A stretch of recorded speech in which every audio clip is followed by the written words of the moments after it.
테슬라 소식입니다. 1. 배터리 창고 비즈니스 본격화. 주가의 긍정적 신호. 전기 자동차 슈퍼스타 테슬라는 30일 2.67% 상승하며 730.91달러로 거래를 마쳐 지난주 말부터 시작된 상승 랠리를 이어갔다. CNBC 보도에 따르면 테슬라의 자회사인 에너지벤처스는 지난주 텍사스 공공유틸리티위원회 텍사스에서 고객들에게 직접 전기를 판매할 수 있도록 해달라고 라이선스를 신청했다. 테슬라는 배터리 창고라고 부르는 글로벌 전력 저장 비즈니스를 구축해 호주, 벨기에, 캘리포니아 등의 전력 저장 시설을 구축해왔다. 텍사스에는 휴스턴 인근과 오스틴 인근에 전력 저장 시설을 2개 더 짓고 있다. 테슬라의 새로운 라이선스는 기존의 방식과는 다르다.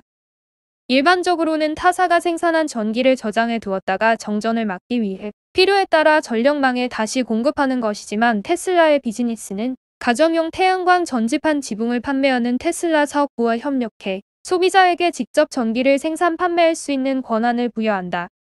테슬라가 판매하고자 하는 전기를 어떻게 생산해 축적하려는지는 명확하지 않다.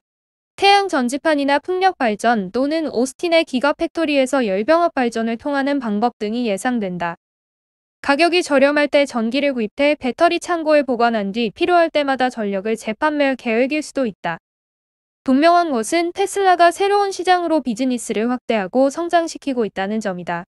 투자자들에게 긍정적인 신호를 던진 셈이다.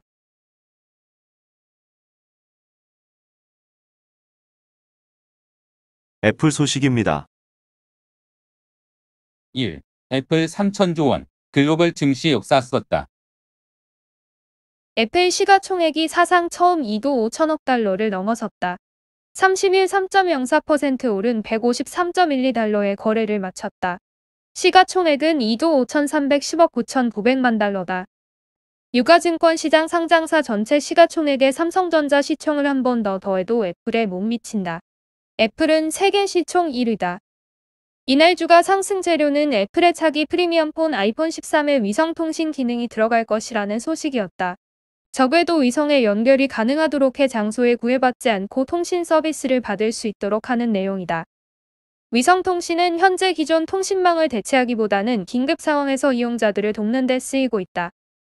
김용태 신한금융투자연구원은 미국 내에서도 당장은 통신망이 미치지 못하는 곳에 쓰이겠지만 5G에서 6G로 넘어갈 때 위성통신을 통해 전 세계의 통신 서비스가 가능할 것이라는 기대가 있다고 설명했다.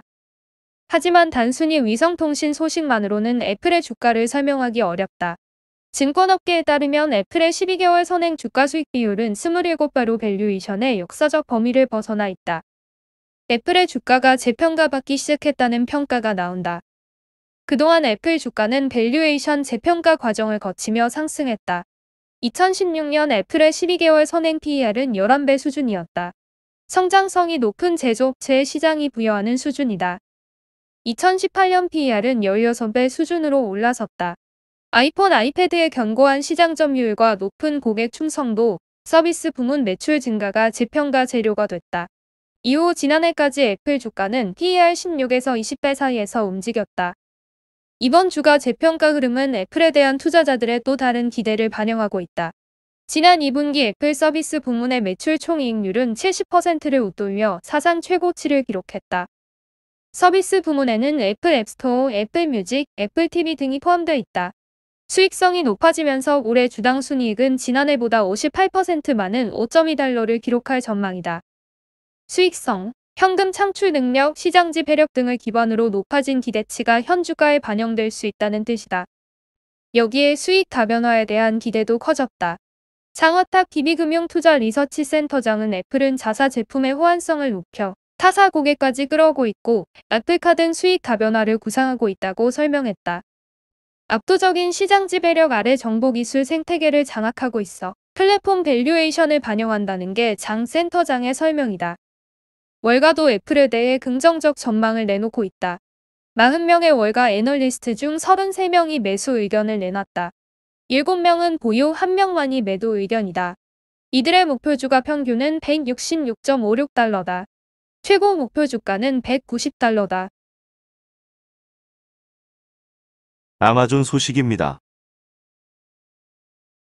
1. 아마존도 엔비디아의 암 인수 반대. 영국 반도체 설계 업체 암을 인수하려는 미국 반도체 기업 엔비디아의 야심찬 계획에 빨간불이 켜졌다. 각국의 경쟁 당국이 무려 400억 달러에 이르는 엔비디아의 인수 계획을 심사하고 있는 가운데 영국이 가장 먼저 국가 안보를 이유로 부정적인 입장을 표명한 데다 글로벌 테크 기업들도 엔비디아가 반도체 시장에서 과도한 권력을 갖게 될 것이라며 일체히 반대하고 있기 때문이다. 최근 수년간 글로벌 반도체 시장 주요 인수합병이 잇따라 무산된 상황에서 이번 인수건도 같은 전철을 밟을 수 있다는 전망이 나온다. IT 업계 관계자는 영국 정부가 자국을 대표하는 반도체 설계 회사인 암의 매각을 반대했다는 점에서 다른 국가의 경쟁 당국 결정에도 큰 영향을 미칠 것이라고 말했다. 세계 최대 그래픽 반도체 기업인 엔비디아가 인수하려는 암은 모바일 반도체 설계 시장의 95%를 차지한 절대 강자다. 삼성전자, 애플 등 글로벌 기업들의 스마트폰 반도체가 모두 암의 설계를 이용해 만들어진다. 로이터 통신은 29의 테크 기업들은 엔비디아가 다른 업체들의 암의 설계 기술 활용을 제한하는 게이트키퍼 역할을 할 수 있다고 우려한다고 보도했다. 현재 암의 대주주이지만 단순 투자자인 소프트뱅크와는 차원이 다르다는 이야기다.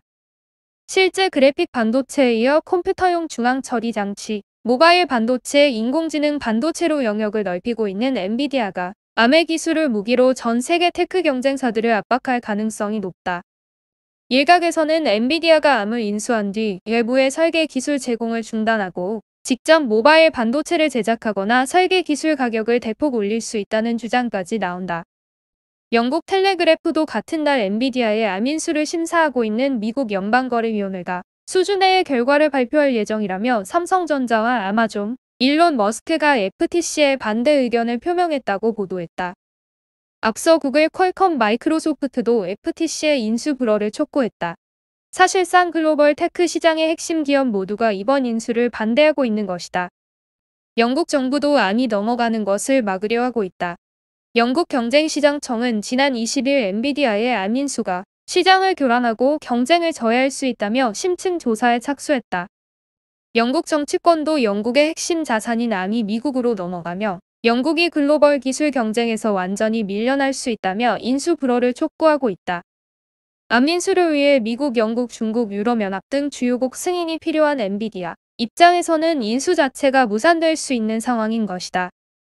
엔비디아는 이에 대해 심사 과정에서 일부 지연이 있지만 결국은 성사될 것이라고 밝혔다.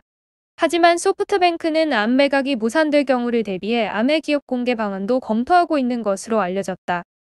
반도체 업계 한 관계자는 글로벌 반도체 업계에선 자국 기업이 다른 나라에 매각되는 것을 막는 것은 물론 외국 반도체 기업의 영향력이 지나치게 커지는 것도 제지하려는 경향이 있다면서 최근 미국과 중국, 유럽이 반도체를 전략 무기화하면서 대형 M&A의 씨가 마를 수도 있다고 말했다.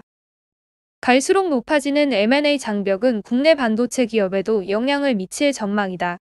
삼성전자는 최근 반도체 분야에서 대규모 M&A를 추진하고 있는데 적당한 인수 대상을 발굴하더라도 각국 정부와 경쟁사들의 반발에 부딪혀 무산될 위험이 있다는 것이다. 쿠팡 소식입니다. 1. 부진에 늪빠진 쿠팡, 서학개미 다시 몰렸다.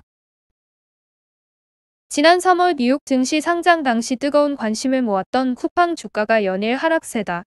한국의 아마존이라고 불리며 한때 시가총액 100조 원을 넘었던 것과 대비되는 흐름이다. 상장 초기부터 제기됐던 고평가 논란을 해소하지 못하면서 주가에 부담으로 작용한 것으로 해석된다. 최근 국내 투자자들이 다시 쿠팡을 향해 적극 매수에 나서고 있어 향후 추이가 주목된다. 지난 27일 쿠팡은 전날보다 3.04% 내린 29.99달러로 거래를 마쳤다.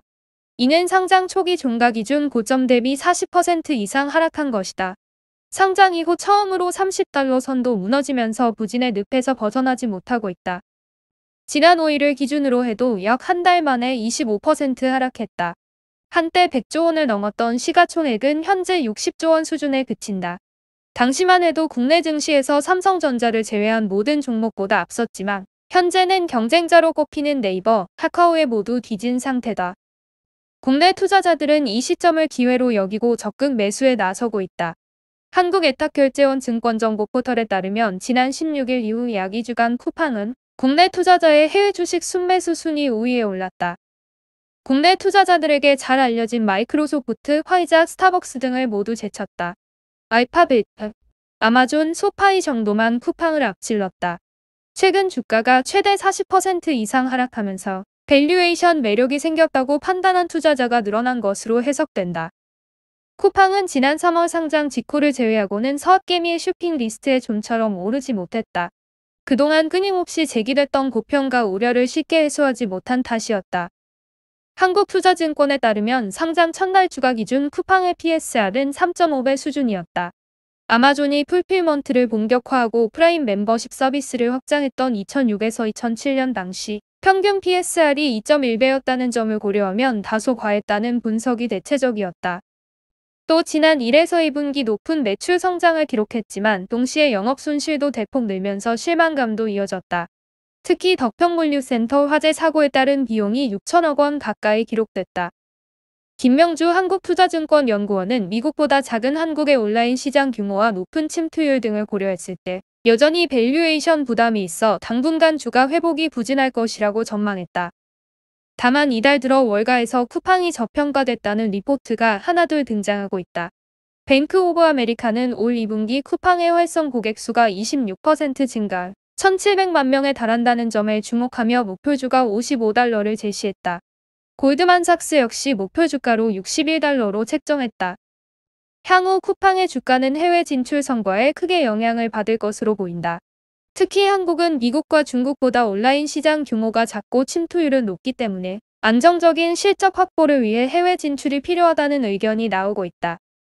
현재 쿠팡은 중국 등으로 직구 대상 국가를 확대하고 대만과 일본에서 생필품 중심의 빠른 배송 서비스 테스트에 나서는 등 해외 투자에 적극 나서고 있다. 또한 플랫폼 사업 확장을 통해 광고 수익이 늘어날 경우에도 밸류에이션 상승 요인으로 작용할 것으로 보인다. 김명주 연구원은 쿠팡은 오픈마켓 비즈니스 강화와 함께 쿠팡이츠, 쿠팡비즈 등 유통 서비스 플랫폼 확장도 적극적으로 진행할 것이라며 쿠팡의 주가 반등은 플랫폼 비즈니스 확장에 따른 성과가 나타날 경우 본격적으로 이뤄질 것이라고 밝혔다.